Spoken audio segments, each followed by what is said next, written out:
And we got talking about it. He said, Hubert, I'm not the happy man that I used to be. Back in when the country began to be dry in the 30s, and they had this big drought out here in Kansas. We had a tent out there, and they had following that drought, the big grasshoppers like to destroy the tent almost. We have actually shoveled grasshoppers up. Shovel them up when they piled and set them apart. You hear me? We let that, I had that old tent almost destroyed by grasshoppers. I sold it, poles and tent and everything. Well, anything I get out of it, I think I got $20 out of the business. I had a Model T Ford car, and we came out of that mountain country, and we cried and shouted all the way across the state of Arkansas. He said, I'm not the happy man I used to be, Hubert. And I just walked by, and there in a basket, in his trash can, was a whiskey bottle. I pulled that whiskey bottle out, and I said, the sheets bleeded on you, didn't they? He knew what I meant. That God had commanded Israel to slay all the Amorites. And that Saul saved King Agag. Samuel went to Fort Saul, and Saul acted like a hypocrite, saying that he did the will of the Lord. Samuel said about the meaning of the lowing of the oxen and the bleating of the sheep. I said, the sheep's bleeding on you, didn't they, Charlie? Sin will out. You're not going to get by when your sin is not exposed. You make it up in your heart and mind that sin will out of you. They'll find out all about you. If they don't do it here, they'll do it at the judgment. There's nothing hidden that will not be revealed, Jesus said.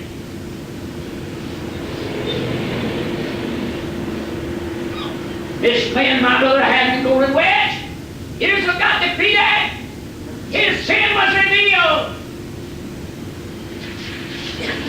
And payday came.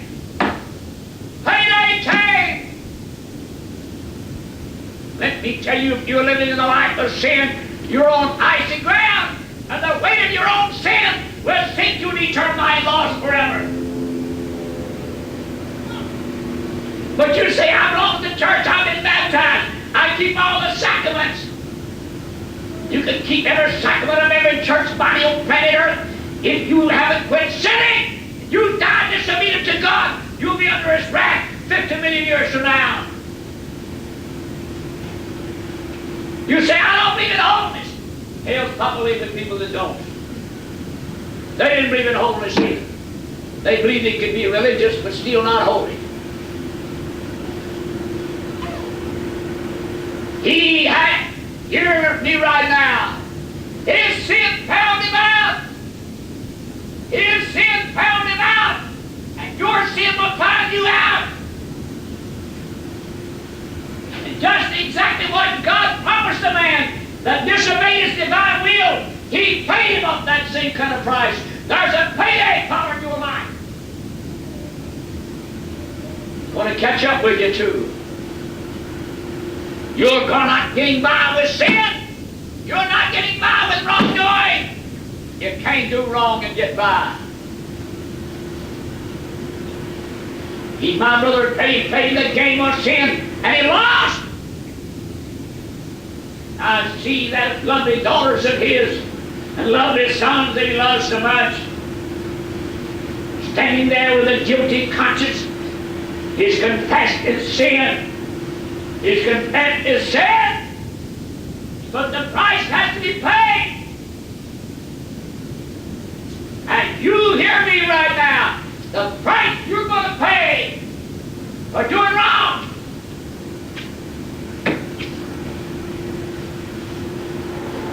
One of the great crusades I was in, a girl stood up and testified. She stood up and said, young lady, if you were here tonight, let me tell you a story, and it's true. Don't have a man that drinks beer, liquor, and strong drink. Said, I did. He tried his best to make a living for us. I had 2 children.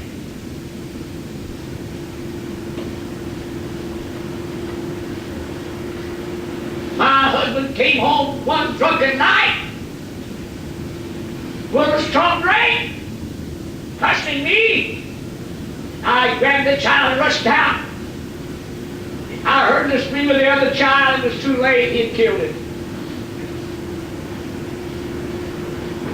Then they arrested my husband and they put him in the electric chair. My heart was broken. He had murdered my son. I had another son, 2 sons. He murdered my oldest boy. Now my brother, they put him in the electric chair. But that was the end of it. Because my husband drank, alcohol became a natural taste for my young son. And my young son murdered his own wife and is now in the penitentiary. Don't marry a man that drinks strong drink. You'll pay a price for it. I agree with that young lady. You can't get by with sin. Sin's going to have a payday.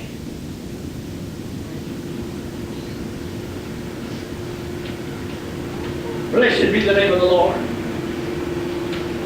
I see those daughters being brought out. Those young boys brought out. That father is standing there weak and guilty as can breathe.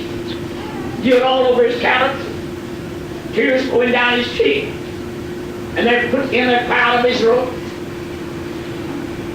They bring in the wedge of gold. They lay at his feet. They bring the Babylonian garment. They're going down. They bring the silver and they're going down. They bring the oxen and they cut their throats. They bring the ashes and they cut their throats. They pile them up in the heap and they start stoning this family. They stone the mother, the father, and the sons and the daughters, and Achan dies a miserable death. He got that position in life. He didn't get by, but the God that I serve promised that don't do it. If you do it, you die. And Achan did it. He died.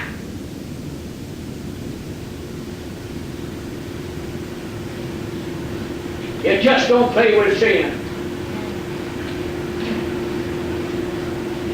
You curse the world you live in by doing it.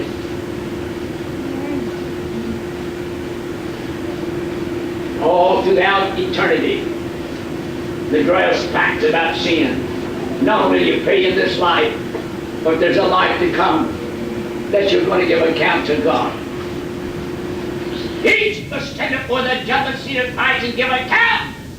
You're accountable to God. Money doesn't get you away from that accountability. Position in society doesn't remove your responsibility to God. Come on.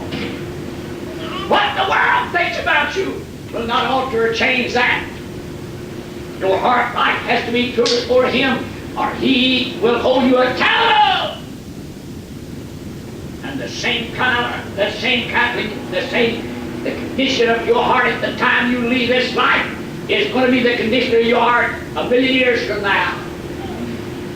If you're a rebel here, you'll be a rebel hereafter.